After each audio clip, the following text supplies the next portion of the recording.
Ako ang inyong Lolo Pael. At ako naman si Kabanong. At Ito ang aming kwento.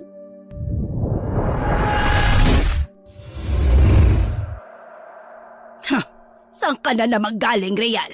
Iniwan mo na naman ang kapatid mo rito kaya umiyak na ng umiyak. Nagsumbong sa akin na hindi mo raw siya sinama. Lola Enwina, di ko naman po iniwan si Sinserio eh.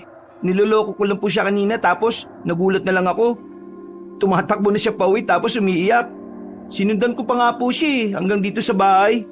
Nung nakita ko po siyang nakauwi na, umalis na lang po ako kasi alam kong hindi na siya sasama. Ikaw talaga. Lagi mo na lang niloloko ang kapatid mo. Mag-sorry ka ngayon dyan. Sorry na po. Seryo, ikaw naman. Niloloko lang naman kita eh. Ewan ko sa'yo, kuya. Di ko na susundin yung mga utos mo sa susunod.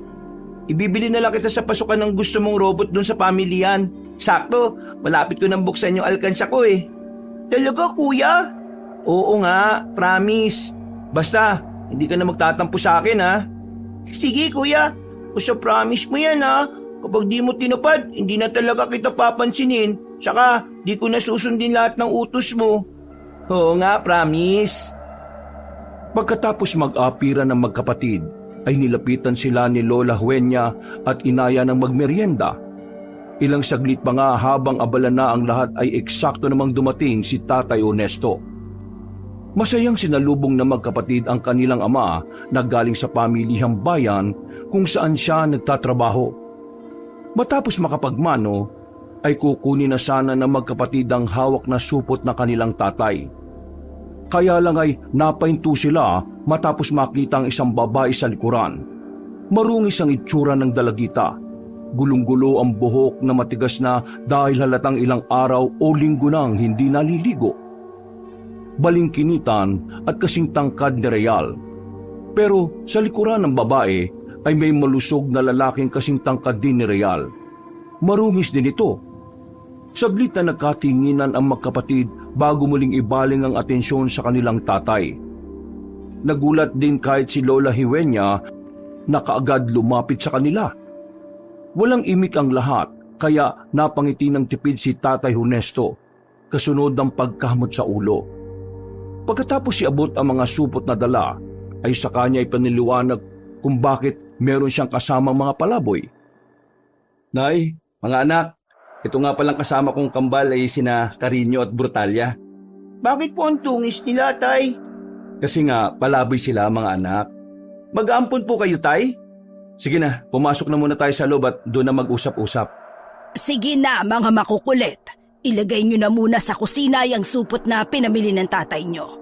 Linisan nyo na rin para may mailuto na ako maya-maya. Sumunod na nga kagad si Real at Sinserio. Pagpasok nila sa loob ng bahay ay pasimpleng kinausap ng matandang babae ang kanyang anak tungkol sa mga palaboy ng mga minor de edad. Hoy, ano bang ibig sabihin nito? Talaga bang kukup-kupin mo ang dalawang yan? Opo, Nay. Desidido na po ako. Kawawa naman po kasi sila eh. Wala namang problema sa akin, anak. Dahil ikaw naman ang nagbibigay ng mga pangangailangan dito sa bahay. Ang akin lang baka mapahamak naman tayo sa ginagawa mo. Baka mamaya may mga magulang pang mangayan o kaanak at pagbintangan pa tayong nandukot ng mga bata. Hindi naman, Nay.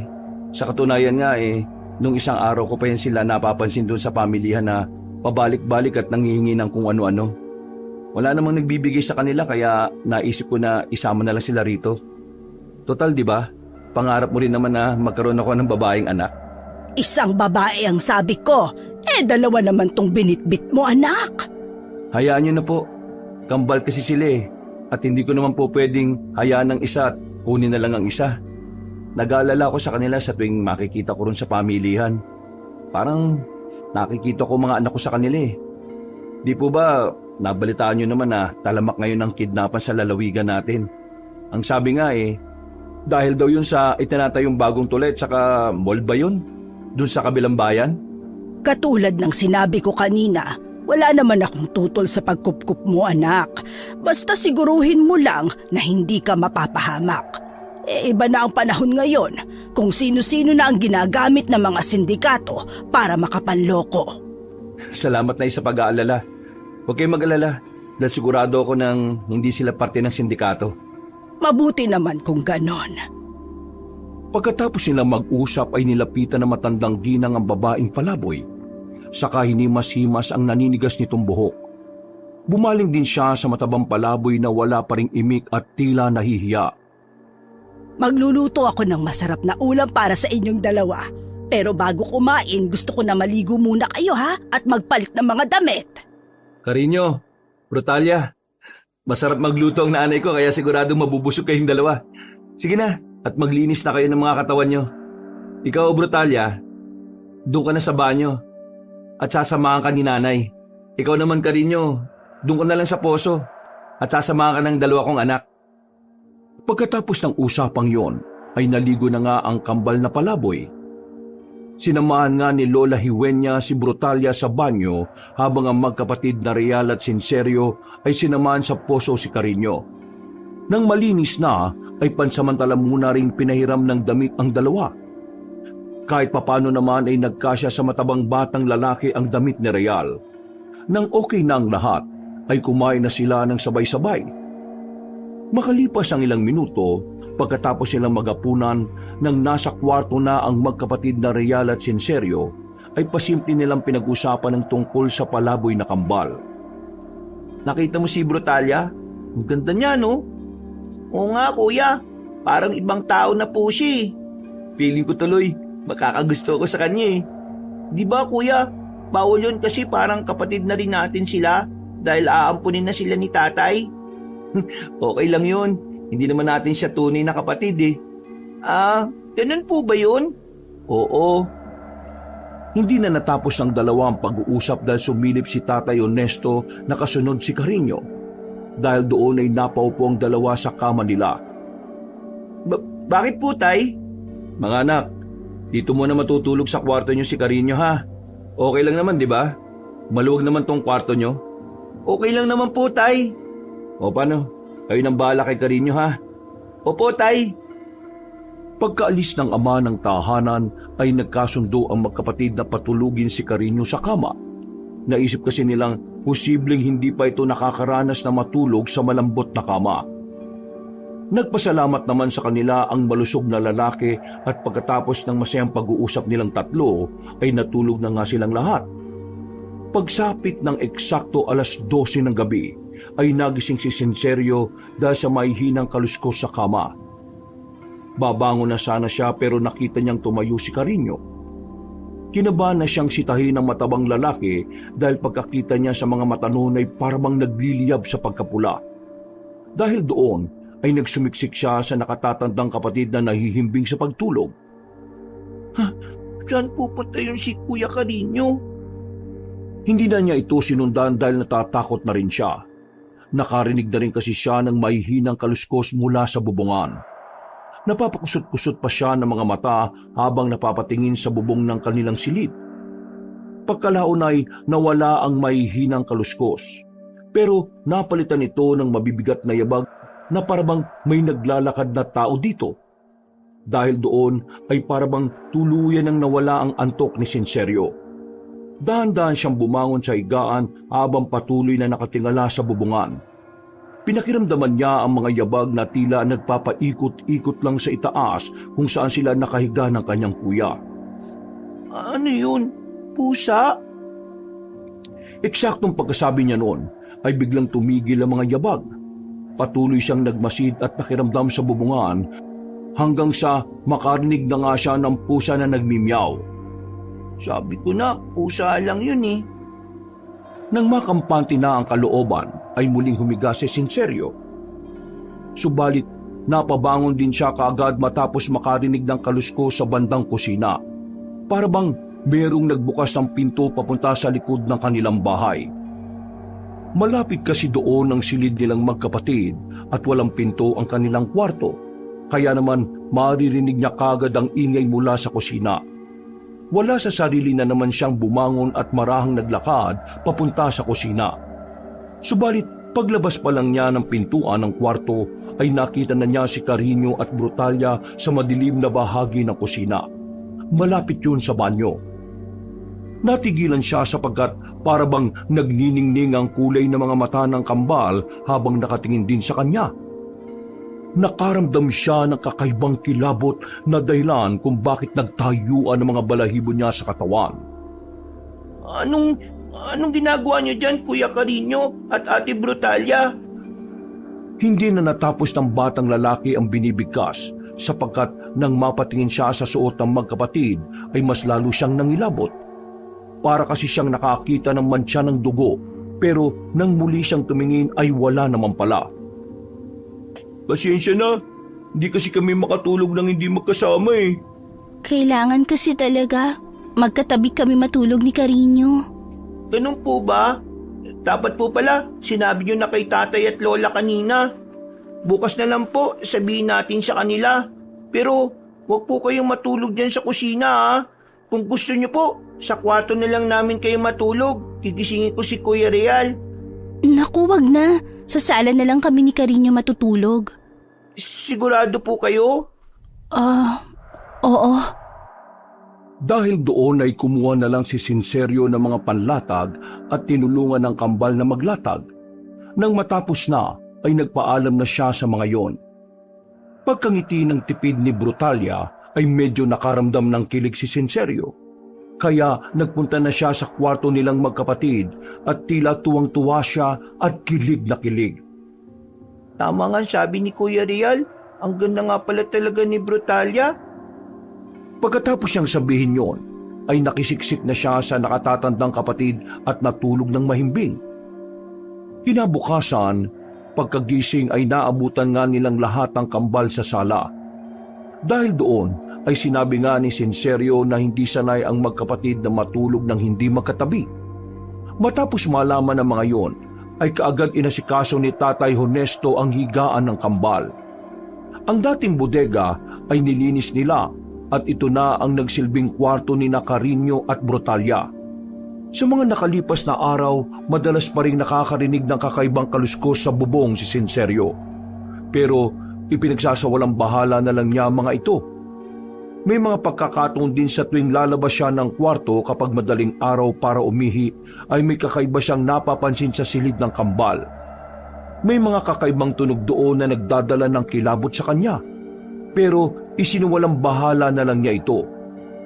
Lunes ng umaga ay masayang nagkatipon ng lahat sa hapagkainan para mag-almusal. Masarap kasi ang luto ni Lola Hinuenya. Pagkaupo ng magkapatid na Real at Sinserio sa hapagkainan, ay saka nilatag ng ginang ang niluto niyang itlog, dilis, tuyo at sinangag. Humalimuyak ang amoy nito kaya sabay pang suminghot ang dalawa. Sa tabi nila ay naupo na rin ang kambal na Carino at Brutalia, kaya tuwang-tuwa si Lola Hinuenya dahil dito. Ito kasi ang unang pagkakataon na nagkasabay-sabay sila simula nang dumating ang kambal sa kanilang bahay. Bago tayo mag-almusal, manalangin muna ulit tayo katulad ng nakagawian, ha? Sabay-sabay na yumukod ang 4 na kabataan. Nagsimula na ngang magdasal ang matandang babae.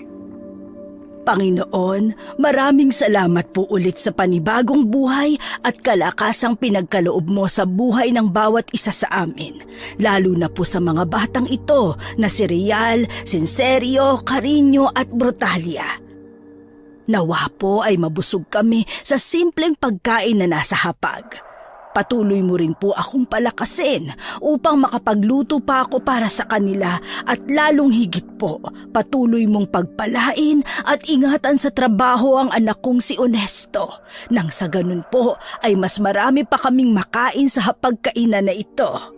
Sa iyo po namin ibinabalik ang lahat dahil alam naming ikaw ang may-ari ng lahat ng pagpapalang ito. Sa iyo po ang kapurihan sa ngalan ng Diyos Ama, Diyos Anak at Diyos Espiritu Santo.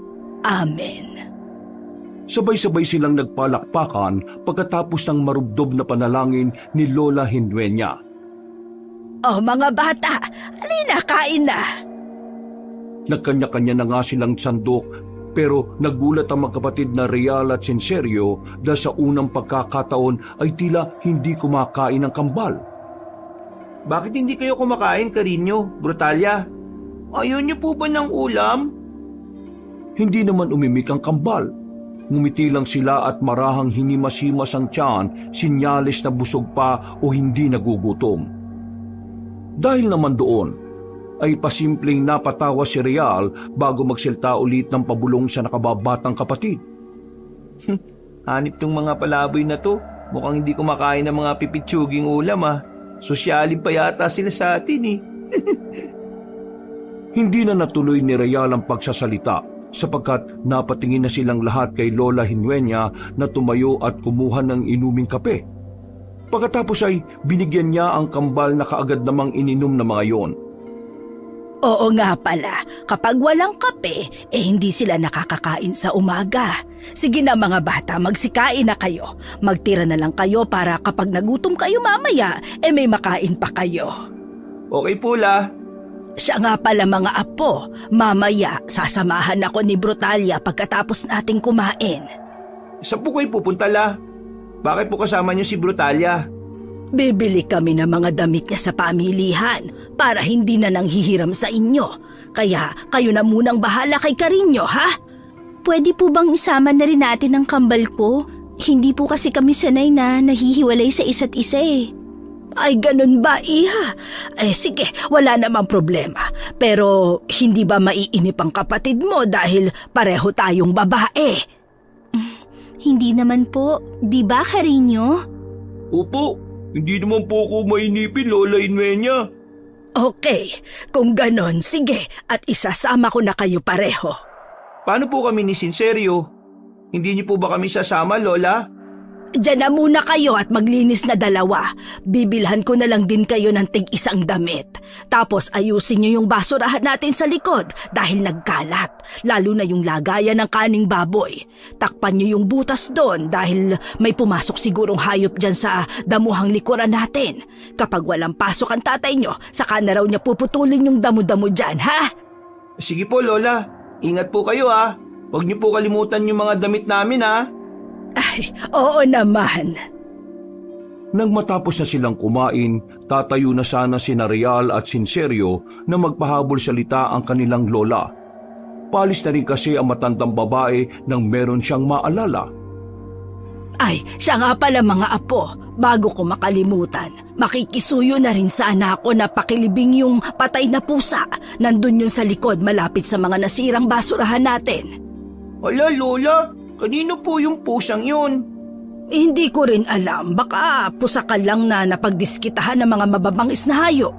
Pero pagtulungan nyo na munang dalawa ha? Pasasalubungan ko na rin kayo para hindi naman kayo magtampo dyan. Kawawa naman po pala yung pusa. Ganyan talaga ang buhay, Tol. Tara na, ilibing na natin yun. Lola, pupunta na po kami sa likod ha. Sabihin nyo na lang po kung aalis na po kayo nila Carino at Brutalia. O siya, sige. Paalis na rin talaga kami. Yung mga hugasin, iwan nyo na lang muna sa lababo at ako nang bahalang maghugas pag uwi ko. Huwag na rin kayong gagala-gala ha, dahil mainit ngayon sa labas. Pagkatango ni na Real at Sinserio ay dali-dali na nga silang nagtungo sa likod bahay. Lumabas na rin ang bakuran ng kanilang lola kasama ang kambal. Nang nakita nila ang sako ay tiningnan muna nila ang loob nito, dala na rin ang kuryosidad. Pagbuklat pa lang nila nito ay umalingasaw na ang nakakasulasok na amoy. Sabay silang napatakip ng ilong habang tila nagigit-gitan na masipat ang loob nito. Pagkakita nila sa kinahinatnan ng patay na pusa ay halos sabay pa silang kamuntikan ng masuka. Kagad isinara ni Kuya Real ang sako bago masukasukang nagsalita. Putik. Anong hayop naman kaya yung makakainkwentro ng pusang ligaw na to? Bakit ganyan yung nangyari sa kanya? Biyak-biyak yung laman loob na parang nilamutak, Tol. Kaya nga, kuya, hindi ko po kayang ilibing yan. Nasusuka po talaga ako. Magtakip na lang tayo pareho ng ilong. Mas mangangamoy kasi to kapag tumagal dito eh. Baka mapagalitan pa tayo ni Lola at Tatay kapag di natin to ginawang ilibing. Yun na nga po. O sige, Tol, isara mo na muna yung sako. Kukuha lang ako ng pala tapos doon natin banda sa burol ilibing yan. Kuha na rin po kayo ng panyo, kuya.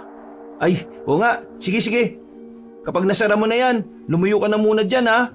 para hindi kumalat dito yung baho. Linisin mo na lang rin muna yung nakalat na basurahan kahit kaunti lang. Sumunod na nga kagad si Sinserio sa nakatatandang kapatid at nang makakuha na ng pala si Real, kaagad nilang dinala ang sako sa maliit na burol na malapit lang sa kanilang bahay. Nagtakip na nga rin sila ng ilong para hindi malanghap ang nabubulok na amoy. Nagsimula na silang magkukay at nang matapos na ay dali-dali nilang inilibing ang nasabing patay na pusa. Habang tinatakpan ni Real ng lupa ang hukay, ay muli na namang napaisip si Sinserio tungkol sa karumal-dumal na sinapit ng pusa.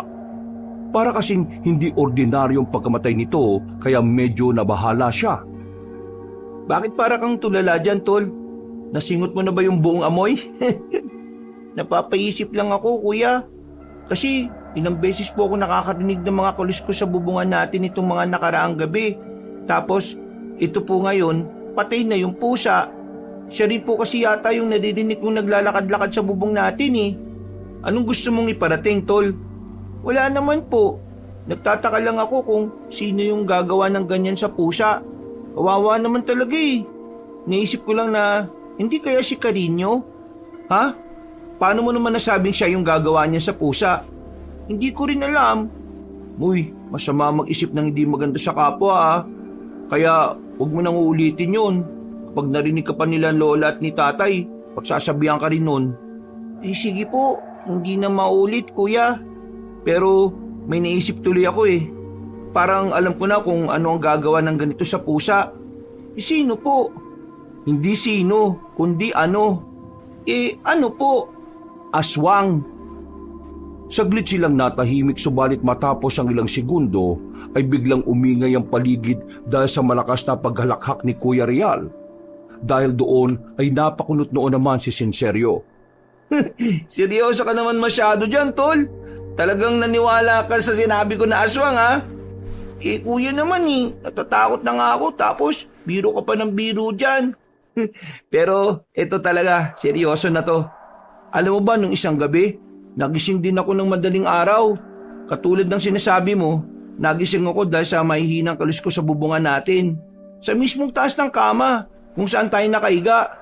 Tapos, yung mahihinang kaliskos naging parang yabag ng tao. Alam mo yun, dinig na dinig ko talaga na parang may tao na naglalakad sa bubungan ng kwarto natin eh. Tapos, maya-maya, nang sasawayin ko na, nawala bigla yung yabag. Tapos biglang nagmeow. Baka yan din po yung pusa na naririnig ko. Palagay ko nga, ito na nga. Di ko na pinansin kasi nga akala ko talaga pusa lang. Ang kaso nga lang, nung matutulog na ako, bigla naman ako nakarinig ng ingay sa kusina. Parang may nagbukas ng pinto. Lumabas ako ngayon ng kwarto natin tapos nakita ko si Brutalia. Saan mo po sila nakita? Sa kusina. Uminom ako tapos tinanong ko siya kung lumabas ba siya ng bahay. Ano pong sabi niya? Ang sabi niya, nagpunta raw siya sa banyo tapos bumalik na siya sa kwarto nila ni Carino. Tapos, ano pong nangyari? Ganito yung nangyari. Tumigil sa pagsasalita si Kuya Real.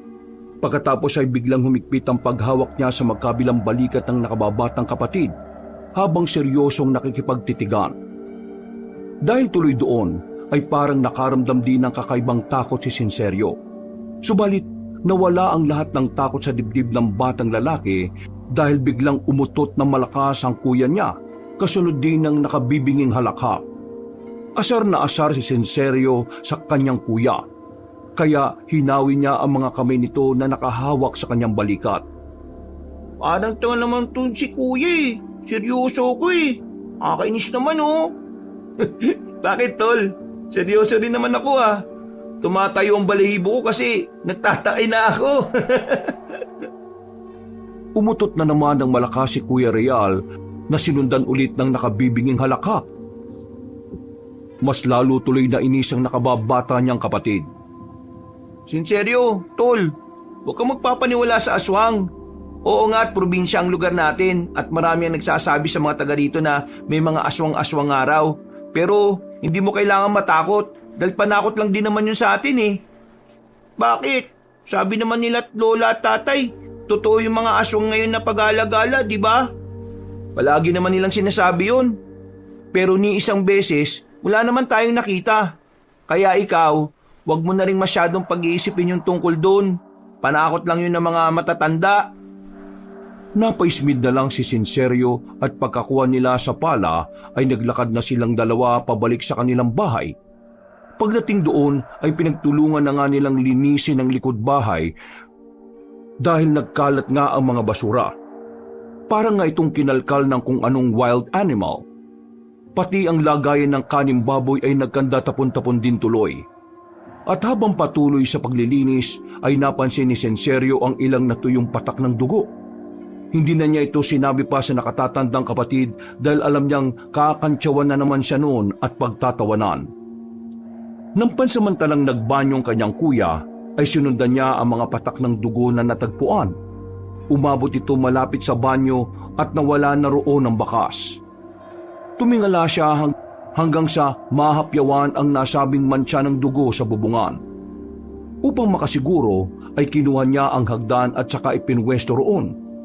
Marahan siyang umakyat at nang nasa bubungan na ay sumambulat nga sa kanya ang malaking tipak ng natuyong dugo. Doon ay mas lalong lumaki ang hinala ni Sinserio na hindi nga ordinaryo ang naging pagkamatay ng pusang gala. Bigla na lang din sumagi sa isip niya ang mga naririnig na kaluskos nitong mga nakalipas na araw. Baka yun nga yung naririnig kong mga ingay nung nakalipas. Baka nga aswang yun. Hoy, Sinserio! Ano ginagawa mo dyan? Ano po kasi kuya? May ano kasi. Ay nako, bumaba ka muna dyan. Tulungan mo ako magbugas ng plato para pagdating ni Lola, okay na. Sige po kuya. Bumaba na nga ang batang lalaki at tumulong sa kusina.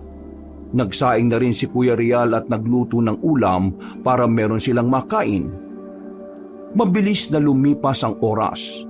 Nang matapos ang makapananghalian ay saglit na nagpahinga ang magkapatid. Natulog muna si Kuya Rial sa kanilang kwarto habang si Sinserio naman ay nakahilata lang sa lumang sofa. Iniisip-isip rin kasi ang nakitang mga tipak ng tuyong dugo sa bubungan. Sa huli ay napakamot na lang siya ng ulo dahil wala na rin pumapasok sa kanyang isipan. Ay nako, makatulog na nga lang muna habang di pa nagigising si Kuya Rial. Sinikap niyang makatulog ng tanghaling yon, subalit hindi naman siya madalaw-dalaw ng antok. Kaya ang ginawa na lang niya ay bumalik siya sa likod ng kanilang bahay at muling umakyat sa bubungan. Pagkakita niya sa tipak ng natuyong dugo, ay nag-imagine siya ng mga senaryo sa kanyang utak. Kung ano-ano nga ang pumasok sa isipan niya hanggang sa mauwi na naman siya sa katanungan sa sarili. Kung totoo nga na may aswang dito, siguradong ang pumatay sa pusang gala na yun ay aswang. May aswang nga kaya talaga dito sa baryo katulad ng sinabi ng mga taga sa amin. Pero sabi naman ni Kuya Rial, di daw sila totoo eh. Para siyang tanga habang kinakausap ang sarili. Sa huli ay napakamot na naman siya sa ulo dahil wala rin siyang napala sa mga tanong na nabuo sa kanyang isip. Naantala lang ang kanyang pagmumuni-muni pagkarinig niyang bumukas na ang pinto sa likod bahay. Sinyalis na gising at lumabas na si Kuya Rial. Dali-dali siyang bumaba sa agdan at nagtungo sa bakod nilang nasira ang butas. Pakunwari siyang tumingin-tingin doon hanggang sa maabutan ng nakatatandang kapatid. Oh, hindi ka umidlip? Hindi po ako nakatulog kaya nagtingin-tingin na lang po ako, kuya. Ayos yan ah. Wala pa ba sila Lola? Wala pa po. Hinihintay ko nga rin po eh. Habang hinihintay natin sila, tatakpan ko na yan. Sige po kuya, tutulungan na po kita. May nakita kasi akong lumang plywood sa gilid ng kubo natin sa tapat ng bahay eh. Ganun ba? O sige, ako nang bahala ron. Hugasan mo na lang muna yung mga pinagkainan natin. Tapos, magpahinga ka na rin para pagdating nila Lola hindi ka aantok-antok. Sige po kuya, salamat po. Itinuloy na nga ni Kuya Rial ang pag-aayos ng bakod at si Sinserio naman ay naghugas na ng mga plato. Hanggang sa hindi nila namalaya ng pagtakbo ng oras. Pasado 4:30 ng hapon, nang nililigpit na ni Kuya Rial ang mga pinaggamitan ay dumating ang kapitbahay nilang si Aling Ngaling. Eksakto naman na nasa sala si Senserio na papikit na ang mga mata. Aligaga silang tinawag ng ginang, kaya nataranta silang magkapatid na agad-agaran ding nagpunta sa may kalumaan nilang gate. Bakit po, Aling Ngaling? Ano pong nangyari? Ano pong meron, Aling Ngaling? Nanlaki ang mga mata ng magkapatid matapos nilang marinig ang mga sinabi ng ginang. Hindi na nga nila halos pinatapos ang sinasabi nito. Dali-dali silang lumabas ng bakuran at tumakbo para puntahan ang kanilang Lola Hinuenya. Pasado 6:00 ng gabi, nasa pampublikong pagamutan ng bayan na ang mag-aama. Dito kasi dinala si Lola Hinuenya matapos daw itong mahulog sa mahabang tulay. Bago kasi makawi, ay meron isang lumang tulay na dinaraanan muna. Malawak ang nasabing tulay na dinaraanan pa ng mga tricycle at single na motor. Gawa rin kasi ito sa bato at bakal, subalit sadyang niluma na lang talaga ng panahon. Kaya sira-sira na ang barikada na kapag gumilid ka ay malaki talaga ang tsansa na ikaw ay mahulog. May kataasan pa naman ng ilalim noon at medyo mabato, kaya kapag nahulog ang isang tao ay tiyak na malala ang kahihinatnan noon. Mismong si Lola Hinuenya ang palaging nagpapaalala sa kanila na kapag daraan doon ay ugaliing mag-ingat. Kaya hindi makapaniwala ang mag-aama na hahantong mismo ang matandang babae sa ganoong aksidente. Habang pinagmamasda ng matandang babae na nakaratay at walang malay, ay malalim ang iniisip ni Senserio. Seryoso din ang Tatay Honesto at Kuya Real na kinakausap ang kambal para malaman kung ano nga ba talaga ang nangyari. Ayaw mang isipin ng batang lalaki, pero hindi niya maiwasan na makapag-isip ng hindi maganda kay Carino at Brutalia. Parang imposible talaga na maaksidente ang lola ng ganun-ganun na lang eh. Inilipat ng batang lalaking tingin sa kambal na kausap pa rin ng kanyang tatay at kuya. Malumanay lang ang dalawa, pero kahit ganoon na para silang maamong tupa, ay may kakaiba siyang nararamdaman sa kanila.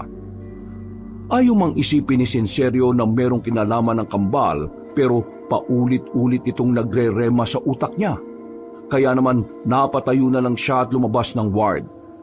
Hinayaan niya na lang ang Tatay Honesto at Kuya Real na makipag-usap sa magkapatid na kinupkop nila. Lumangap siya ng sariwang hangin habang inaalala ang mga narinig niyang pag-uusap kanina. Hindi niya talaga ma-imagine na bigla na lang mahuhulog ang kanyang lola dahil lang sa paglalakad nito sa gilid ng tulay habang hawak ang mga supot ng damit at ilang ulam na binili niya. Nang tinanong naman sina Carino at Brutalia kanina ay hindi yun nag-iimikan. Iyak lang daw sila ng iyak kaya wala ring makuhang magandang paliwanag ang mga sumaklolo kay Lola Hinuenya mula sa pagkakahulog sa tulay. Natigilan lang si Senserio sa pagmumuni-muni matapos marinig si Kuya Real na tumawag sa kanyang pangalan. Kuya, bakit ka po lumabas? Kinakausap pa ni tatay yung kambal eh. Okay po. Anong sabi nila Carino at Brutalia? Bakit daw nahulog si Lola sa tulay? Sabi ni Carino, hindi rin daw niya namalayan eh. Masaya pa raw silang nagkukwentuhan nun. Nauna raw kasi sila ng kambal niya tapos si Lola nasa likuran. Ay, ganun? Oo. Tapos, paglingon daw nila sa likod, wala na si Lola Hinuenya. Nagulat na lang daw sila kasi naiwan yung mga supot. Tapos, nung pagtingin nila, nahulog na nga sa tulay. Doon na sila nagsisigaw. Totoo naman po kaya yun? Oh, mga anak, andyan pala kayo. Mabuti pa umuwi na muna kayo kasama ng kambal. Ipapatid ko kayo kay paring Sinong. Nandyan siya nakaparada sa tricycle sa gilid ng ospital. Alam niya na yun kapag pumunta kayo. Ako nang bahala muna rito. Hindi raw pwedeng marami rito sa ward dahil hindi naman tayo naka-private room. Sige po. Pero paano po kayo, Tay? Huwag niyo na akong alalahanin dito. Nakapagpaalam na rin ako sa pamilyan kaya may mga tutulong naman sa akin dito. Bumalik na lang kayo bukas ng umaga at magdala kayo ng mga gamit namin ni Lola ha. Carino, Brutalia, sumama na kayo sa kanila sa pag-uwi. Opo, Tay Honesto. Salamat po. Umuwi na kayo para hindi na kayo masyadong gabihin ha. Real, ikaw nang bahala dun sa bahay. Huwag na muna kayo maglalabas ng bahay kapag gabi na at magkandado kayo ng pintuan at mga bintana. May nababalita ngayon dito sa baryo na may gumagala raw aswang. Pagkatango ng maangas na lalaki ay naglakad na silang magkakapatid palabas ng ospital kasama ang kambal. Mga bandang 8:00 ng gabi na makauwi sila ng bahay. Pagkatapos magluto ni Kuya Rial ng kanin at ulam, ay tahimik na silang naghapunan. Habang sumusubo ng pagkain ay napansin na naman ni Sinserio na tila hindi kumakain ng kambal. Kaya kinausap niya ang mga yon. Bakit hindi na naman kayo kumakain, Kuya Carino, Ate Brutalia? Ayos lang ba kayo? Oo nga, ayaw niyo ba ng ulam natin? Pasensya na. Ayaw ko lang talaga ang amoy ng isda. Ay, sorry naman kung isda lang yung nakayanan ni tatay na bilhin ngayon ha. Hindi kasi kami mahilig kumain ng isda ni Brutalia eh. Mas gusto namin sariwang karne. Ha? Sariwang karne? Ang ibig sabihin ng kambal ko mga karne na bagong luto. Hindi na umimik si Kuya Rial. Pasimple na lang silang napatingin sa nakababatang kapatid habang pinipigil na tumawa. Pagkatapos noon, ay sinikap na nila ulit na kumain ng tahimik hanggang sa biglang tumayo ang kambal na ipinagtaka nila. Saan kayo pupunta? Magpapahinga na sana kami kung okay lang. Busog pa rin naman kasi kami. Marami kaming nakain kay Lola. Nakain kay Lola? Ang ibig kong sabihin, binusog na kami ni Lola Genuina. Okay po, Ate Brutalia. Wala naman pong problema. Iiwan na lang namin yung mga pagkain dito para kung magutom kayo, may makakain kayo mamaya. Salamat mga tol. Salamat. Ngumiti pa muna ang kambal bago tumayo at maglakad palayo. Nang nasa kwarto na nila ang mga yon, ay doon na nagsalita si Kuya Rial na tila napapaismid pa. Lang ya, tol. Sosyali talaga yung mga ampon ni Lola at Tatay Hindi nakakain ng isda. Hanip pa mga buhay Ngayon lang ako nakakita ng palaboy na mas maarte pa sa atin. Uy, nakikinig ka ba sa akin? Ano po yun, kuya? Abay, tulala ka na naman dyan Kanina pa ako salita ng salita rito. Ano bang iniisip mo dyan? Ano po Kung si Lola ang iniisip mo, huwag ka na mag-alala dahil narinig ko ang pinag-usapan ng doktor at ni tatay. Magiging okay na din yung Lola natin. Hindi naman po yun ang iniisip ko, kuya ano? Sino? Wala na po. Nakalimutan ko na rin. Ikaw, bata-bata mo pa, ulyanin ka na. Sige na nga, kumain na tayo para maagang makapagligpit. Sige po, kuya. Pagkatapos nilang magapunan ay si Kuya Rial na rin ang nagligpit at naghugas ng mga pinagkainan nila. Siya kasi ang nahuling kumain ng gabing yon. At mabilis na lumipas ang oras. Pagsapit ng eksakto 9:30 ng gabi, pagkatapos maghugas ay pansamantalang naupo ang maangas na lalaki sa lumang sofa para mag-relax muna bago matulog. Pero walang ano-ano ay lumabas si Sinserio sa kwarto nila dahil hindi na ito nakatiis pa sa mga bumabagabag sa kanya. Kuya, may gusto lang po sana akong itanong sa inyo. Ano yun? Naniniwala ka po ba talaga na nahulog lang basta si Lola sa tulay? Oo, yun ang sabi ni Carino at Brutalia Naniniwala ka po ba talaga sa kwento nung kambal? Ano bang ibig mong sabihin? Na sila yung tumula kay Lola? Hindi na nakaimik si Sinserio dahil nakita niya sa dulong kwarto na lumabas si Carino at tumingin sa kanila. Kumuway-kaway pa ang magkapatid na parang wala lang, pero tinalikuran na kagad sila ng malusog na lalaki. Natigilan sila pareho at para hindi makahalata na ang kambal ang pinag-uusapan nilang magkapatid, tumayo si Kuya Rial at pakunwaring nag-ayos ng lumang sofa. Isinunod na rin niya ang pagsasara ng mga kortina ng mga bintana at pagkalaon ay lumabas siya ng bahay para i-check kung nakasarado na rin maigi ang luma nilang gate. Sumunod si Sinserio at doon nila itinuloy ang usapan sa lumang kubo sa tapat ng bahay. Ano bang ibig mong sabihin dun sa mga sinabi mo kanina? Sa palagay mo ba tinulak ng kambal na yun yung Lola natin? Hindi po ko sigurado pero imposible po talaga mahulog dun si Lola sa tulay ng ganun-ganun na lang Lagi niya nga po tayong sinasabihan na mag-ingat, di ba? Sa tuwing dadaan tayo dun.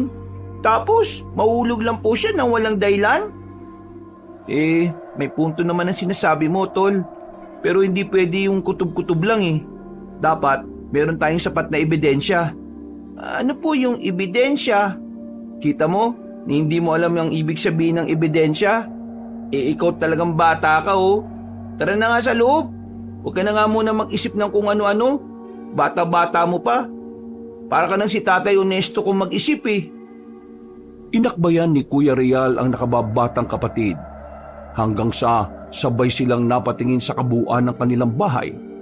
At sa hindi malamang kadahilanan ay pareho silang nakaramdam ng kakaibang kilabot. Sumakto rin kasi na nakarinig sila ng alulong ng aso mula sa hindi kalayuan. Dahil doon ay parehong nanayo ang mga balahibo nila sa braso at sa kanilang batok. Napagtanto rin ni Kuya Real na puro mga bata nga lang pala sila sa loob ng bahay, kaya medyo natakot din siya. Napa-sign of the cross siya bigla bago dali-daling inayang pumasok sa loob ng bahay ang nakababatang kapatid. Pero nagulat sila pareho pagkakita kay Brutalia na nakatayo sa pintuan at nakatingin sa kanila. Ay, pambira! Ano ka ba naman? Kanina ka pa ba dyan, Brutalia? Ngayon lang naman. Bakit nakatayo ka dyan? Hinahanap ko kasi kayo dahil mag-aalas 10 na ng gabi. Delikado kapag ganitong oras, lalo na at tayo-tayo lang nandito sa bahay. Di ba ang sabi ni Tatay Honesto, may gumagala raw na aswang? Hindi naman totoo yun eh. Totoo yun, Real. Sa tagal naming tumira ni Carino sa kalye, ilang beses na ako nakakita ng aswang. Totoo nga ang sabi ni Tatay Honesto dahil nakita ko na yung aswang na yon. Talaga? Anong klaseng aswang pong nakita mo, ate? Nakakita na kami ni Carino ng tukak timaling. Mas kilala yon sa tawag na tukak himaling. Katimaling? Ano pong uri ng aswang yon? Ang sabi, ang mga yon ay anak ng isang manananggal at isang manggagaway. Pinaghiwalay sila nung sanggol pa lang, ngunit muling nagsanib ng parehong mamatay sa iisang araw at nabuhay muli sa ilalim ng puno ng punong kaliblian, isang punong itim na hindi tinatablan ng araw. Kaya nilang magboses hayop kung gugustuhin nila at ang paborito nilang pantawid ng gutom ay ang pagkain ng pusa. Kaya habang busog pa sila, pumasok na kayo dahil baka kayong puntiryahin nila. Pagkatapos sabihin niyo ng babae, ay naglakad na to palayo sa kanila. Hindi naman maipinta mukha ng magkapatid dahil sa kanilang narinig. Pagpasok sa loob ng bahay ay dali-daling ikinandado ni Kuya Real ang pinto. Pagtalikod ay nakita nilang nakatayo na pareho sina Carino at Brutalia sa pintuan sa mismong kusina. Nakripihan sila dahil tila napapangiti ng makahulugan ng kambal. Anong ginagawa niya dyan?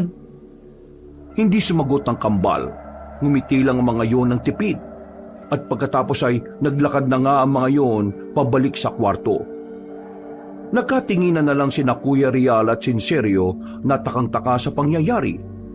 Nang masiguro nilang okay na ang lahat, ay sabay na silang pumasok sa kwarto at natulog. Mabilis na nakatulog si Kuya Real, pero si Sinserio ay hindi kagad dinalaw ng antok. Dahil doon ay naupo siya at naisipang magdasal. Lord, 4 lang po kaming nandito ngayon sa bahay. Ako po, si Kuya Real, si Carino at Brutalia. Sana po, walang mangyaring masama sa amin habang wala sila tatay at lola. Sana po, maging okay na rin si lola. Gumaling na po sana siya. Ingatan mo po sila nila tatay sa ospital ha. Pasensya na po kung ngayon ko lang naisipang manalangin sa inyo. Di po kasi ako marunong talaga eh. Salamat po sa gabay. Ano pa ba? Oy sige, yun na lang po muna. Amin na po. Good night. Nang matapos na, ay nag-sign of the cross na ulit siya bago pumikit at natulog ng matiwasay. Sumapit ang 2:30 na madaling araw. Muling naalimpungatan si Sinserio matapos marinig ang paulit-ulit na pagkarampag ng pinto mula sa likod ng kanilang bahay. Hindi niya rin kasi maintindihan kung bakit tila siya lang ang nakakarinig ng pagbukas ng pinto sa likod ng bahay. mas malapit naman doon ang kwarto ni Carino at Brutalia pero parang bingi ang kambal.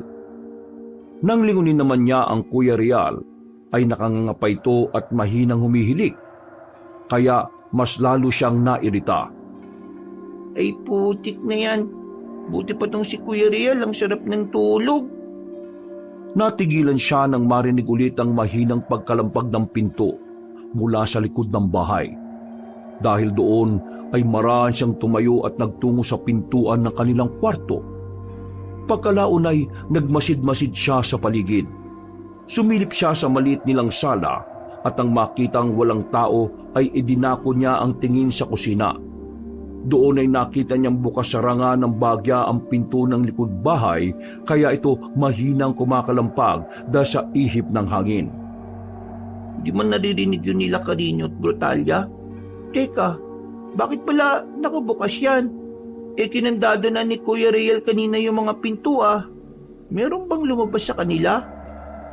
At dahil wala namang pinto ito, kaya maraan siyang sumilip sa kurtina para makita kung naroon ang dalawa. Subalit nanlaki ang mga mata niya pagkakitang walang nakahiga sa papag. Ha? Lumabas nga sila ng bahay. Pero bakit? Hindi na niya itinuloy ang mga sinasabi. Kagad siyang bumalik sa kanilang kwarto para gisingin si Kuya Real. Subalit tulog mantika to, kaya naman wala na siyang naging choice kundi lumabas ng bahay mag-isa. Natatakot man, ay mas nangibabaw sa mura niyang isipan ng kagustuhang malaman kung anong dahilan ng kambal. Bakit kaya sila lumabas ng ganitong oras? Sinabi na nga mismo ni Brutalia na delikado dahil may aswang eh. Hindi kaya... Nang nasa likuran na siya ng bahay, tahimik lang siyang nag-obserba sa madilim na paligid. Iginala na niya ang tingin hanggang sa madako siya sa bakod. Medyo nasira na naman kasi ang harang na inilagay doon ng kuya niya. Lumapit roon ang batang lalaki hanggang sa walang ano-ano'y bigla na lamang may umalulong na aso mula sa hindi kalayuan. Dahil doon ay napabalik siya sa pintuan ng likod bahay habang lumilinga-linga sa madilim na paligid. Pinanayuan siya ng balahibo dahil sa paulit-ulit na alulong at nang tumigil na yon ay bigla namang gumalaw ang mga damo sa labas ng kanilang bakuran. Doon niya napansin si Carino at Brutalia. Kuya Carino? Ate Brutalia? Anong ginagawa niya dyan? Hindi siya pinansin ng dalawa. Nakatalikod lang ang mga yon at mabilis na naglalakad na parang may kung anong hawak-hawak. Dahil doon, kahit napupununan ng takot ay pasimple niyang sinundahan ng kambal.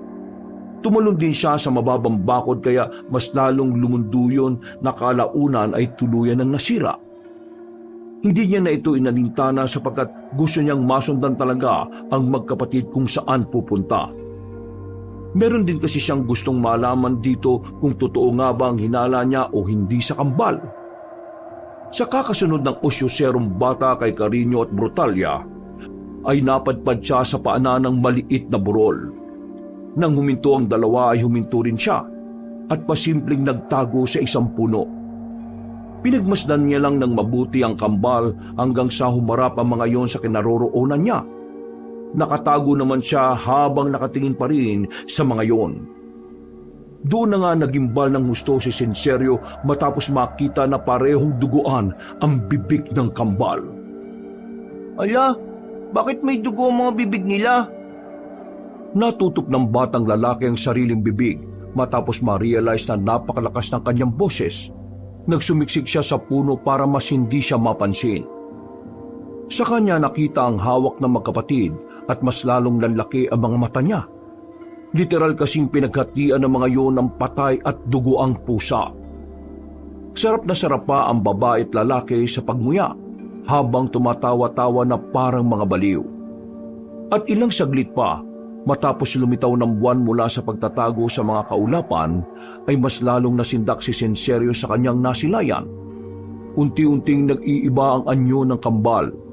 Mula sa pagiging maamong mukha, ay naging tila isang mabangisilang mga hayop na handang-handang manakmal kapag nakakita ng bibiktimahin. Kulubot ang mga mukha, lubog ang mga ilong na parang paniki, matutuli sa mga tenga at ngipin. Mahaba mga dila at nanlilisik ang mga mata. Carino, ubusin mo na yung kinakain mo para makabalik na tayo sa bahay. Suwang-sawa na ako sa mga to, Brutalia. Umay na ako sa pusa at dalagang bukid. Bakit kasi hindi pa natin tinuluyan yung matandang yun eh? Tumigil ka! Napakabait ng taong yun sa atin. Kaya mag-isip-isip kang mabuti. Eh di bakit di na lang yung magkapatid ang patayin at kainin natin? May oras para dyan. Masyado na tayong matagal sa bahay na yun, Brutalia. Pero wala pa rin tayong napapala. Nainip na ako at hindi na ako makakapaghintay na isa-isahin sila. Manahimik ka! Ubusin mo na yung kinakain mong pusa at para makabalik na tayo. Dami mo namang pinagsasasabi eh. Naiinis na napaangil na lang si Carino habang si Brutalia ay seryoso lang ang pagmumukha. Si Sinserio naman mula sa pinagtataguang puno ay hindi pa rin makapaniwala sa mga nakita at mga narinig. Nilantakan na nga ng nilantakan ng mga tukakimaling ang hawak nilang nahating katawan ng patay na pusa. At habang pinagmamasdan ni Sinserio ang kambal, ay mabilis na gumapang ang takot sa buo niyang pagkatao. Sa tindi ng takot ay naramdaman niya ang matinding pananayo ng mga balahibo sa buong katawan. Napatras siya hanggang sa mapaupo matapos matisod sa ugat ng punong pinagtataguan. Dahil doon ay muling napabaling ang tingin ni Carino at Brutalia sa kanyang kinaroroonan. Nang magtama ang kanilang mga tingin, ay nataranta si Sinserio, kaya dali-dali siyang bumangon at kumaripas ng takbo palayo sa lugar na iyon. Nakita na tayo ng isa! Papatayin ko na siya! Wala kang gagawin sa kanya. Hayaan mo lang siya, Carino. Nababaliw ko na ba? Ha? Kapag meron kang ginawa sa kanya, humanda ka sa akin. Umangil ng umangil si Carino sa galit. Kaya napagdiskitahan nito ang nilalantakang biktima hanggang sa buto na lang ang matira nito. Samantala, pagsulyap ni Sinserio sa likod habang tumatakbo, nakita pa niya kung paano lumapad ang ngiti ni Brutalia sa kanya. Mas lalo siyang nahintakutan, kaya hindi na niya nilingon ng mga aswang. Bigla niya ring naalala ang kwento kagabi ng babae at saka siya may napagtanto. Ang sabi, ang mga yun ay anak ng isang manananggal at isang manggagaway. Pinaghiwalay sila nung sanggol pa lang, ngunit muling nagsanib ng parehong mamatay sa iisang araw at nabuhay muli sa ilalim ng puno ng punong kaliblian, isang punong itim na hindi tinatablan ng araw. Kaya nilang magboses hayop kung gugustuhin nila at ang paborito nilang pantawid ng gutom ay ang pagkain ng pusa. Kaya habang busog pa sila, pumasok na kayo dahil baka kayong puntiryahin nila. Yung tinutukoy niya sa kwento niya, sila mismo yun ni Kuya Carino at ni Ate Brutalia. Mga tukakimaling silang dalawa. Kung ganon, sila nga yung nagtulak kay Lola sa tulay. Kailangan malaman to ni Kuya at ni Tatay. Tumakbo lang siya ng tumakbo hanggang sa maaninag na niya ang kanilang bahay. Nang malapit na sa nasirang bakod, ay muli na naman siyang nakarinig ng alulong ng aso mula sa hindi kalayuan. Sinabayan pa yun ng pag-ihip ng hangin na lalong nagpadagdag ng takot sa buo niyang pagkatao. Pagsulyap niya sa likuran, ay laking gimbal niya dahil ilang metro na lang ang layo sa kanya ng kambal na aswang. Mas lalo pa siyang nahintakutan pagkakita sa malapad na mga ngiti nila na parabang handang-handa na siyang sakmalin anumang sandali. Dahil doon ay nawala ng balanse si Sinserio, natalisod siya habang tumatakbo, hanggang sa dumaus-us ang katawan niya sa lupa kasunod ng pag-untog ng kanyang ulo sa hindi kalakihan subalit solid na bato. Nakaramdam siya ng pagkahilo pero pinilit niya pa rin ang sarili na tumayo, kaya lang ay nagdilim na ang kanyang paningin. Ano na gagawin natin ngayon? Mag-isip-isip ka nga, Brutalia! Ikaw ang mag-isip-isip dyan. Ang naisip ko ay kainin na siya dahil kanina pa ako takam na takam eh. Mas gusto kong makatikim ng karne ng tao kaysa sumipsip lang ng dugo ng isang matanda at kakaunti pa. Hinaan mong boses mo dahil baka naririnig ka ni Sinserio. Eh ano? Kakainin din naman natin siya eh. Mamamatay din siya. Kaya wala na ring saysay kahit na marinig pa niya tayo. Aray ko naman! Bakit mo kinalmot yung mukha ko? Baliw ka na talagang babae ka! Kung pwede lang talaga tayong maghiwalay, matagal ko nang ginawa eh. Eh di gawin mo na ngayon para pareho na tayong mamatay. Huminto lang sa pag-uusap ang dalawang tukakimaling nang maramdaman nilang kumikislot-kislot si Sinserio kahit mahilo-hilo. Ang huling naaninag na lang niya ay ang mga mabalahibong paa at matatalim na kuko ng mga aswang. Pagkatapos noon ay nawalan na siya ng malay tao. Kinabukasan ay biglang napabangon ang batang lalaki na parang gulat na gulat. Nang mapagtanto niya na nasa kwarto na ulit siya, ay napuno ng pagtataka ang kanyang isip. Anong nangyari? Paano ako napunta rito? Hindi na niya naituloy ang mga sinasabi sapagkat bagyang sumakit ang kanyang noo. Doon niya tuloy naalala ang nangyari kagabi. Pero napuno pa rin siya ng pagtataka at pagkalito sapagkat sa pagkakatanda niya ay naabutan siya ng mga tukakimaling. Si Kuya Carino at Ate Brutalia, mga aswang sila. Daan-daan siyang bumangon at marahang naglakad palabas ng kwarto habang nakahawak ang isang kamay sa noo. Nang dumako ang tingin niya sa kusina ay naabutan niya roon si Kuya Raylan na nagluluto ng para sa almusal nila. Naroon na rin sina Carino at Brutalia na umiinom ng mainit na kape. Nakaramdam na naman siya ng kilabot ng magkatinginan silang tatlo, kaya umiwas kagad siya ng tingin. Hindi niya rin ipinahalata ang takot. Hindi niya lang din alam kung paano pakikitunguhan ng kambal matapos ang nangyari. Sinserio, magandang umaga sa iyo. Tara, magkape ka muna. Oo nga, habang hinihintay natin yung niluluto ng Kuya Riel mo. Sinilip kita kanina sa kwarto niyo pero ang himbing ng tulog mo. Oo nga, tulog mantika ka rin pala, Sinserio. Akala namin si Kuya Riel mo lang ang tulog mantika eh. Ikaw rin naman pala. Ha? Ano po? Uy, naantok ka pa yata eh. Magkape ka na nga muna para magising-gising yung diwa mo. Bilisan mo at magtimpla ka na dahil eksakto luto na tong almusal natin. Hindi na nakaimik pa ang nalilitong si Sinserio. Wala kasi talaga siyang maintindihan sa paligid dahil ang takbo ng isip niya ay nasa kaninang madaling araw. Kaya habang nagtitimpla ng kape, ay panayang sulyap niya ng pasimple sa kambal. Hindi na tuloy siya sigurado kung totoo nga ba o panaginip lang ang nangyari nung madaling araw. Daladala niya ang isipin na ito habang nag-aalmusal, kaya tuloy siya ang pinakahuling natapos. Tol, bilisan mo na dyan ha. Naianda ko na yung mga gamit na dadali natin kay Lola at Tatay. Ha? Ano po yun? Kulang ka ba sa tulog o ano? Kanina ka pa lutang dyan, Sinserio ah. Kabata-bata mo pa, masyado ka ng stress sa buhay. Masama ba pakiramdam mo? Ano, maiwan ka na lang dito? Kami na lang ang maghatid ng mga gamit nila Lola at Tatay. Dito na lang po muna ako sa bahay, Kuya.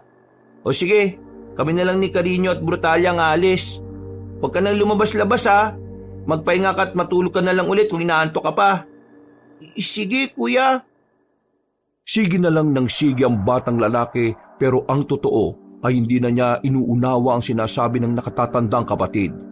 Patuloy pa rin kasi ang pagtakbo sa utak niya ng mga nangyari kaninang madaling araw. Kung paano siya habulin ni Carino at Brutalia na nasa anyong tukakimaling. Naglalaro talaga ang nakakatakot na itsura ng dalawa sa kanyang isip, kaya hindi niya matingnan ang mga yon. Sa tuwing nagtatama ang mga mata nila ni Carino at Brutalia, ay umiiwas kagad siya ng tingin. Hindi niya naman masiguro kung totoo nga ba o hindi ang nangyari, dahil parang normal naman kasi ang lahat. Makalipas ang ilang minuto, pagkaalis ng kuya niya kasama ang kambal, ay nagtungo kagad siya sa silid at nagpahinga. Mabilis na lumipas ang oras. Manananghalian na nang bumangon siya para magbanyo. Hindi na masyadong nag-alala ang batang lalaki dahil may kakainin naman siyang pananghalian. Nagdire-diretso siya sa banyo at umihi. Nang magbubuhos na ng tubig ay sa kanya napansin ang mga gasgas sa iba't ibang parte ng katawan niya. Ha? Ano to? Bakit may mga gasgas ako? Nanlaki ang mga mata niya nang maalala ang pagdausos niya kaninang madaling araw. Ang nakakapagtaka lang ay bakit hindi niya naramdaman ang kirot ng mga gasgas na yon. Ibig sabihin, yung nangyari na yun, totoo talaga? Oo, totoo yun, sincero. Sabi ko na nga ba madidiscover mo yung totoo patungkol sa pagiging tukakimaling namin ni Brutalia. Anong ginagawa mo dito? Di ba nasa ospital ka kasama nila Kuya Real? Isa akong aswang at mabilis lang para sa isang katulad ko ang magpunta sa kahit saang lugar dito sa probinsya. Sinadya talaga kitang balikan dito dahil para malinlang ko si Brutalia. Ayaw niya kasing patayin kita Pero takam na talaga ako. Kaya hindi ako papayag na hindi ka matikman. Anong ibig mong sabihin, Kuya Carino? Ano ba? Hindi habang buhay ka at sumisigaw-sigaw ay bibiyakin ko ang tiyan mo at kukunin ang mga laman lobo sa kakakainin. Hihigop din ako ng sariwang dugo na parang sabaw hanggang sa mabusog ako. Nagbibiro ko lang po, di ba, Kuya? Mukha bang nagbibiro mukha ko? Pagpasensya mo na dahil kailangan ko talagang biyakin ng tiyan mo habang buhay ka. At nararamdaman mo ang sakit. Mas masarap kasi yung lasa ng taong takot na takot sa kamatayan niya Pero sisiguraduhin ko naman na hindi ka masyadong mahirapan.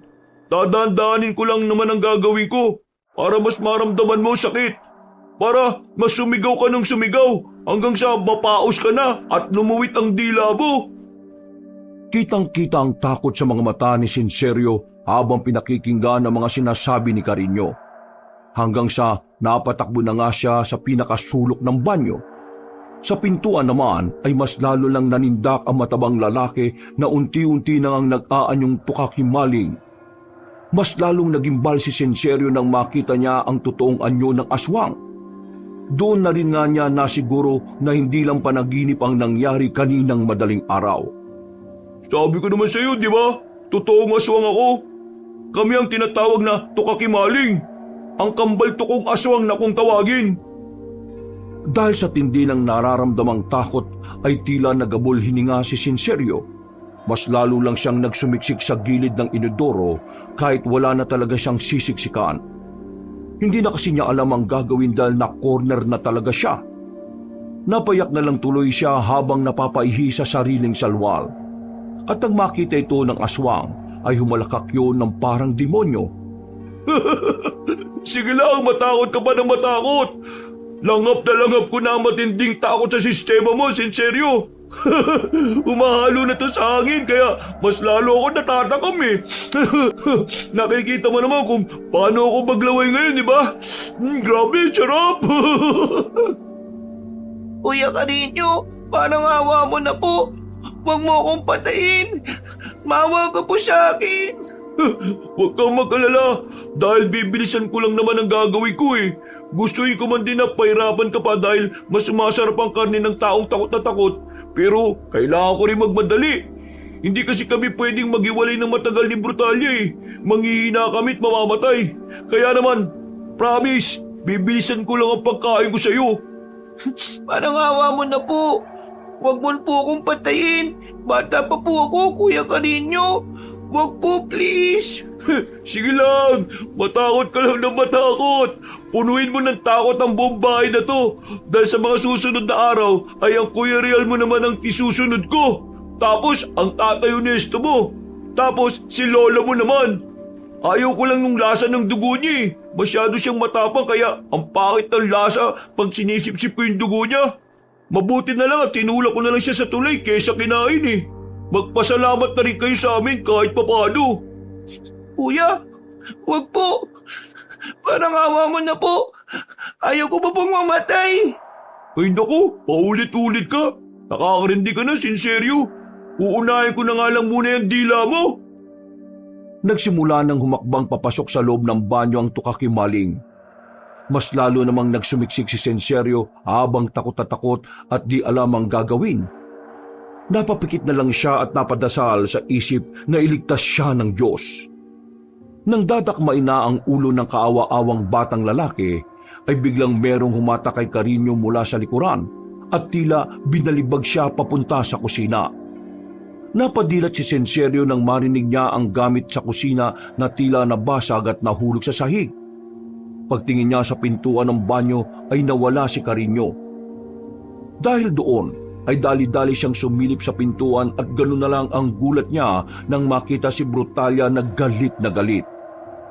Hindi pa nag-aanyong tukakimaling ang babae pero ang mga mata nito ay namumula na ng husto. Naaninag din ang mga maitim na ugat sa noo, leeg at braso. Pati ang mahaba at matatalim na kuko niya ay nakalitaw na rin. Tila may nagbabadyang laban sa pagitan ng kambal na aswang. Ano ginagawa mo rito? Bakit mo ako pinigilan sa gusto kong gawin, ha? Sira ulo ka talaga no? Tibang sinabi ko sa'yo na wala ka nang gagalawin sa pamilyang to? Nananahimik sila, Carino. Nananahimik din naman tayo sa pamilyan, ha? Pero masyadong pabibo yung tatay ng mga yan at kinupkup tayo. Di natin kasalanan kung sila mismo ang nagpatuloy sa bahay nila sa mga katulad nating aswang. Kaya bakit ka nagagalit yan? Gusto mo rin naman to, di ba? Oo, gusto ko! Gusto ko ring makaranas na magkaroon ng pamilyang magmamahal sa akin! Sa atin, Carino! Ikaw pala yung siraulo eh. Sa tingin mo, kapag nalaman nilang mga aswang tayo, sa tingin mo ba kukup-kupin pa rin nila tayo? Walang magmamahal sa katulad natin, Brutalia. Magising ka sa katotohanan dahil nga sarili natin mga magulang eh. Gusto tayong patayin ng mga sanggol pa lang tayo. Kung di tayo nabuhay at naging tukakimaling, hindi tayo abot sa ganitong edad. Hindi ka ba napapagod sa ganitong buhay, Carino? Magiging kasiyahan mo na lang ba ang pagpatay sa mga inosenteng tao, ha? Huwag kang hipokrita, Brutalia. Alam mong ito lang ang paraan para mabuhay tayo. Kaya tumabi ka na dyan. Huwag mo na akong pigilang patayin niya si Sinserio na yan. Pero sa halip na sumagot, ay unti-unti nang nag-anyong tukakimaling si Brutalia. Nang makumpleto na ang anyong aswang ng babae, ay umangil-angil na ito na parang isang mabangis na hayop. Ikaw talaga nasisiraan sa ating dalawa eh. Pagtatanggol mo pa yung taong nakakalam ng sikreto natin? At lalabanan mo ako para lang dyan? Pamilya natin sila! Sila lang ang tumuring ng ganun sa atin, kaya hindi ako papayag na meron ka pang saktan. Wala na akong magagawa kundi labanan ka at patayin! Huwag kang magpatawa! Dahil alam mo pag napatay mo ako, maapektuhan ka rin! Ah! Tumalsik si Carino sa lababo matapos siyang bundulin kaagad ng galit na babaeng aswang. Dahil doon ay hindi na rin nakapagtimpi ang lalaking aswang. Matapos sumungol at naglabas ng galit ay ito naman ang sumalakay. Dinamba nila ang isa't isa hanggang sa magpagulong-gulong sa lamesa. Sa bigat nila ay nasira ang tinutuntungan nilang lamesa. Si Sinserio naman ay sinamantala ang pagkakataon dahil tumakbo kagad siya palabas ng kusina. Pero nakita siya ni Carino kaya mabilis nitong sinipa ang babaeng aswang at saka lumundag na mataas. Paglingon nga ng batang lalaki ay nakita niya sa likuran na dadamba na siya ni Carino. Kitang-kita sa mukha ng lalaking aswang ang matinding pagnanasa na mapatay siya. Mabuti na lang ay nahawakan ni Brutalia sa paa ang kakambal at saka ito muling binalibag papuntang banyo. Tumakbo ka na, Sinserio! Bilisan mo at humingi ka ng tulong kahit kanino! Huwag kang babalik dito hanggang wala kang dalang tulong! Paano ka po, ate? Huwag mo akong alalahanin! Bilis na bago pa makabangon yung kapatid kong baliw! Ako pa talaga ang tinawag mong baliw ha? Papatahibikin kita at simula ngayon, ikaw na ang susunod sa mga gusto ko. Hindi pwedeng ikaw ang manaig sa ating dalawa dahil mahina ka. Huwag kang umasang mapapabagsak mo ako! Muling lumundag si Brutalia at kinapitan sa katawan ang kambal na tukakimaling. Nagpambuno sila at muling nagpagulong-gulong sa sahig. Hindi naman kagad nakaalis si Sinserio dahil sa sobrang takot ay para nang namanhid ang kanyang katawan. Umalis ka na, sabi, Sinserio! Kapag nanatili ka pa rito, hindi na ako sigurado kung maliligtas pa kita pati si Tatay Onesto, Rial at Lola Henwina. Bilisan mo na! Alis na! Dahil sa malakas na sigaw na iyon, ay natauhan na nga ang batang lalaki. Dali-dali siyang lumabas ng bahay pero nagulat siya nang mula sa bintana ay tumalsik si Brutalia at gumulong sa sahig. Natulala na naman si Sinserio at naramdaman na niya ang pangangatog ng mga tuhod. Dahan-dahan namang tumayo si Brutalia at nang sasakmalin na ang batang lalaki sa kalikuran ay tinulak niya yon. Tumalsik sa isang gilid si Sinserio at napapikit. Pagdilat ng mga mata niya, ay nakita niyang nakabaon na ang mga kuko ni Carino sa leeg ng kakambal. Kapag hindi ka ba tumalima, papatay na talaga kita! Gawin mo! Dahil hindi naman ako natatakot na mamatay eh.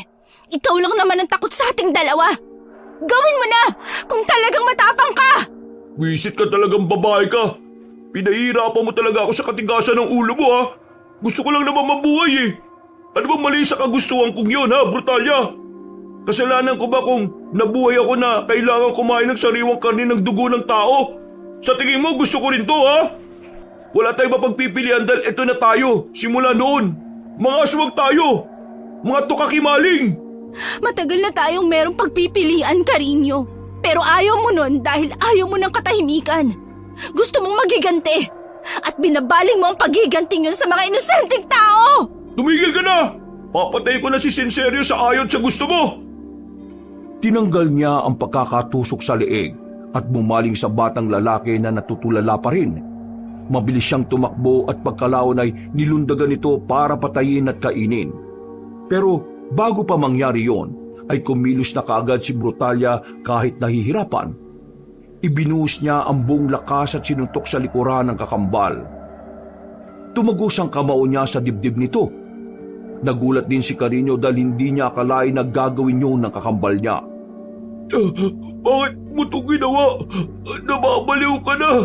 Mamamatay ka rin!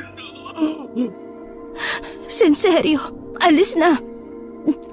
Pakiusap. Dali-dali nga tumakbo si Sinserio habang walang tigil ang pag-iyak dahil sa takot.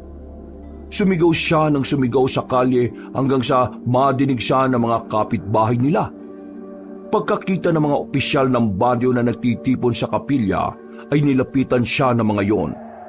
Isinalaysay nga niya ang lahat, kaya rumispondi kagad ang mga kinauukulan. Pagdating nila sa bahay ay wala na sina Carino at Brutalia. Pero ang mga damit nila ay naiwan sa pwesto nila kanina. May bakas din doon ng tila mamasamasang dugo at abo na parang katutunaw lang na kandila. Nang makita yun ni Sinserio, ay napaisip siyang bigla. Naalala niya kasi ang usapan ng kambal na tukakimaling. Maaari silang mamatay kapag matagal silang naghiwalay at kung may mamamatay na isa sa kanila. Ibig sabihin, dahil pinatay ni Ate Brutalia si Kuya Carino, namatay na sila pareho. Napayak na lang ang batang lalaki matapos yung mapagtanto. Kumalat nga kagad ang pangyayaring yon, hindi lang sa kanilang baryo, kundi pati na rin sa mga kalapit nila. Ang ilan ay hindi naniniwala at pinalalabas na nasisiraan ng bait si Sinserio na gumagawa lang ng mga kwento. Isang linggo matapos ang insidente ay nagising na nga rin si Lola Hinuenya. Siya ang nagkwento na itinulak nga siya ni Carino na pinigil naman ni Brutalia. Naalala rin ng matandang babae kung paano ipinagpilitan ng lalaking aswang na humigop ng kaunting dugo sa kanya pero hinarang ng babaeng aswang. Malungkot at nakapanghihinayang pero nagpatuloy ang buhay nilang mag-anak. Naging mapanuri na rin si Tatay Ernesto pero hindi nawala ang pagtulong niya sa mga taong nangangailangan.